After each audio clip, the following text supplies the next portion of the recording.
নেত্রী জনগণের এত প্রিয়, সাধারণ গ্রামের মহিলা পর্যন্ত দেশনেত্রী বেগম খালেদা জিয়াকে ভালোবাসে, তার জন্য রোজা রাখে, তার মুক্তির জন্য কাঁদে, সেটাই হচ্ছে তার এই প্রতিহিংসার কারণ।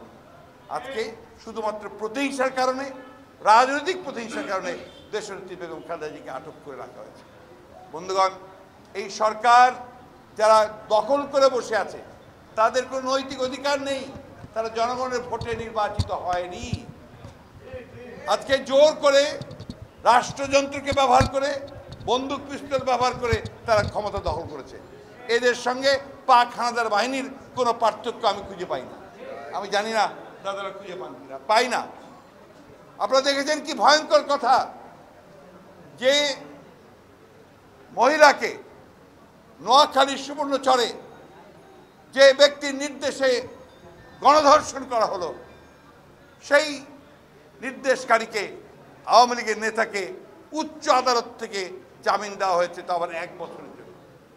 অথচ আমাদের এখানে শত শত হাজারো নেতাকর্মী আছেন যাদের বিরুদ্ধে মিথ্যা মামলা দিয়ে তাদেরকে আটক করা হয়েছে এবং তাদেরকে জামিন দেওয়া হয় না। আপনি দেখেন সুলতান সালাউদ্দিন টুকু প্রায় 1 বছরের বেশি হয়ে যাচ্ছে সে কারাগারে আটক আছে। আপনি দেখেন আমাদের আব্দুল সালাম পিন্টু ভাই, সে 10 বছর ধরে সে কারাগারে আটক হয়েছে মিথ্যা মামলার মধ্য দিয়ে। আপনি দেখুন আমাদের হাবিবুন নবী খান সোহেল, সে আজকে প্রায় দীর্ঘ 1 বছরের উপর ধরে সে কারাগারে আটক হয়েছে, তাকে কোনো জামিন দেওয়া হচ্ছে না। ফজলুল হক মিলন সাহেব, তাকে এখন পর্যন্ত কোনো জামিন দেওয়া হচ্ছে না। এরা সংসদ সদস্য ছিলেন মিলন সাহেব, আজকে একজন প্রখ্যাত ছাত্র নেতা, হাবিবুন নবী খান সোহেল একজন প্রখ্যাত ছাত্র নেতা ছিলেন, গণতান্ত্রিক আন্দোলনের ভূমিকা ছিল অনন্য, তাদেরকে জামিন দেওয়া হয়। আমরা প্রমাণ করব যে এই দেশের মানুষ তাদের প্রয়োজনে, তাদের মুক্তির প্রয়োজনে, স্বাধীনতা গণতন্ত্রকে রক্ষা করবার জন্য, স্বাধীনতা গণতন্ত্রের যে প্রতীক দেশনেত্রী খালেদা জিয়াকে তার আন্দোলনের মধ্য দিয়ে তারা মুক্ত করে আসে। আমাদেরকে সেই আন্দোলন গড়ে তুলতে হবে, সেই আন্দোলন জনগণের মধ্য দিয়ে আমরা গড়ে তুলতে সক্ষম হব। ইনশাআল্লাহ আমরা দেশনেত্রী বেগম খালেদা জিয়াকে আমরা মুক্ত করতে সক্ষম হব। বন্ধুগণ, আমি একটি কথা বলেই শেষ করতে চাই, এই সরকার যারা দখলদার হয়ে ক্ষমতা দখল করে আছে বেআইনিভাবে, তারা আসলে বাংলাদেশকে একটা ব্যর্থ রাষ্ট্রে পরিণত করতে চলেছে, করে ফেলেছে। বাংলাদেশ এখন একটা ব্যর্থ রাষ্ট্র, এখানে কোনো আইন নেই, এখানে কোথাও কোনো বিচার নেই, এখানে আইনের শাসন নেই, প্রশাসন চলে না। আপনারা দেখছেন সড়কের কি ব্যবস্থা হয়েছে,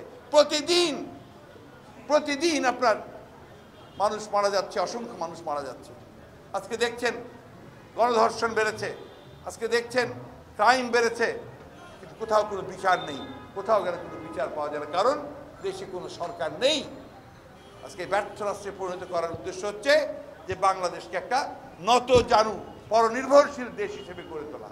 সমস্ত বিশ্বের পরাশক্তিগুলোর কাছে তারা বিক্রি হয়ে গেছে, তারা আজকে নিজেদেরকে, দেশকে বিক্রি করে দিয়ে তাদের দাসে পরিণত হয়েছে।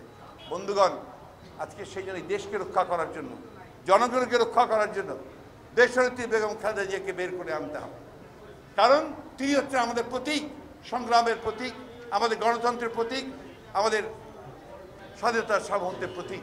আসুন আমরা সবাই সেই উদ্যোগ নেই, সেই সাহস নিয়ে আসি এবং আমরা গণতন্ত্রকে মুক্ত করি, দেশনেত্রীকে মুক্ত করি।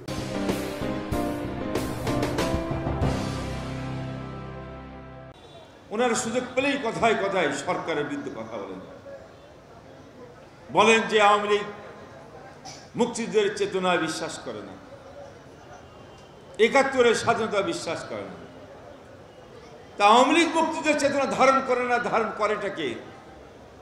মির্জা ফখরুল সাহেব, আপনারা কোন লজ্জায় বলেন? আপনারা 19৭৫ সালে জাতির পিতাকে হত্যার মধ্য দিয়ে মুক্তিযুদ্ধের চেতনাকে কারা ধ্বংস করেছিল? আপনার শরম লাগে বলতে? আপনার দলের প্রতিষ্ঠাতা জিয়াউর রহমান এই বাংলাদেশে বঙ্গবন্ধুকে হত্যার পর কুখ্যাত রাজাকার আল বদর, যারা যুদ্ধাপরাধের যায় কারাগারে আটক ছিলেন, বিচারাধীন ছিলেন, দালাল আইন বাতিল করে দিয়ে তাদেরকে মুক্ত করে দিয়ে এই বাংলাদেশের প্রথম মুক্তিযুদ্ধের চেতনা আলোতে পদোন্নতি করেছিলেন।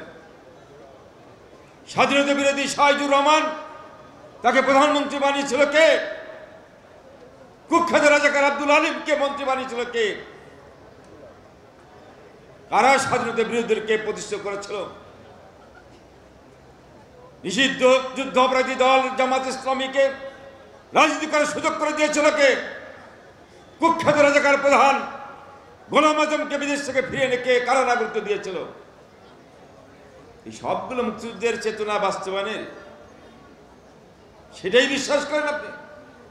মির্জা ফখরুল সাহেব, আপনি নিজেও মুক্তিযুদ্ধের চেতনা বিশ্বাস করেন? এরকম নজির নেই। আপনার পরিবার সম্পর্কেও আপনার এলাকায় অভিযোগ আছে, আপনার বাবা বন্ধু স্বাধীনতা বিরোধী অবস্থানে ছিলেন, এখন নিজেরা মুক্তিযুদ্ধের চেতনার ঝান্ডা ধরা সাজেন। আপনার শরম লাগে বলতে যে আপনি একজন যুদ্ধ অপরাধীর সন্তান, নিজেকে ভুয়া মুক্তিযোদ্ধা হিসেবে দাবি করে মুক্তিযোদ্ধার লেবাস গায়ে দেওয়ার চেষ্টা করেছেন।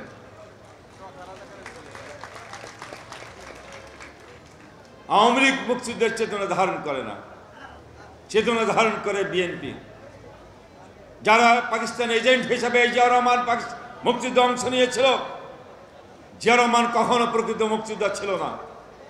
আমরা বহুবার বলেছি জিয়া রহমান মুক্তিযুদ্ধে পাকিস্তান এজেন্ট হিসাবে ছিলেন, সেটা প্রমাণিত হয়েছে বারবার।